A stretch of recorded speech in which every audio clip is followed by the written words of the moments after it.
अयोध्या सरयू नदी के किनारे स्थित एक शानदार नगर था जो कोसल देश में स्थित था। इस नगर की सड़कें चौड़ी थीं, इमारतें विशाल, उद्यान सुंदर और बाजार चमचमाते थे। यहाँ के लोग खुशहाल और संतुष्ट जीवन जीते थे क्योंकि उनका शासन एक महान राजा दशरथ के हाथों में था। राजा दशरथ अपनी प्रजा से अत्यधिक प्रेम करते थे और उनका हर संभव ध्यान रखते थे। राजा दशरथ की 3 रानियां थीं, कौशल्या, सुमित्रा और कैकेयी। कौशल्या सबसे बड़ी रानी थी। हालांकि राजा अपनी सभी पत्नियों से बहुत प्रेम करते थे, परंतु कैकेयी उनकी सबसे प्रिय रानी थी।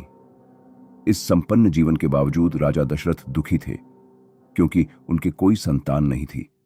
वह वृद्ध हो रहे थे और उनके पास सिंहासन का उत्तराधिकारी नहीं था। राजा दशरथ के दुख को देखकर ऋषियों ने उन्हें यज्ञ करने और पुत्र प्राप्ति की प्रार्थना करने की सलाह दी।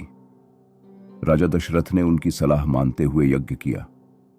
यज्ञ से प्रसन्न होकर अग्निदेव प्रकट हुए और राजा दशरथ को एक कटोरे में मीठा दूध खीर दिया। अग्निदेव ने राजा दशरथ से कहा, हे राजा, यह खीर जीवन का अमृत है जिसे स्वर्ग के देवताओं ने तैयार किया है। इसे अपनी पत्नियों में बांट दें, जिससे आपको पुत्रों की प्राप्ति होगी। राजा दशरथ अत्यंत प्रसन्न हुए। उन्होंने अग्निदेव का आभार व्यक्त किया और राजमहल में जाकर खीर का आधा हिस्सा कौशल्या को दिया। बाकी खीर के 2 हिस्से किए और एक हिस्सा सुमित्रा को और दूसरा कैकेयी को दिया। इसके परिणाम स्वरूप तीनों रानियों ने पुत्रों को जन्म दिया। कौशल्या ने राम को जन्म दिया, फिर कैकेयी ने भरत को और सुमित्रा ने लक्ष्मण और शत्रुघ्न को जन्म दिया।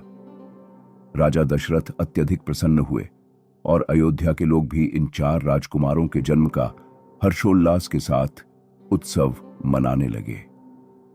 राजा दशरथ अपने सभी पुत्रों से प्रेम करते थे, परंतु राम उनके प्रिय पुत्र थे।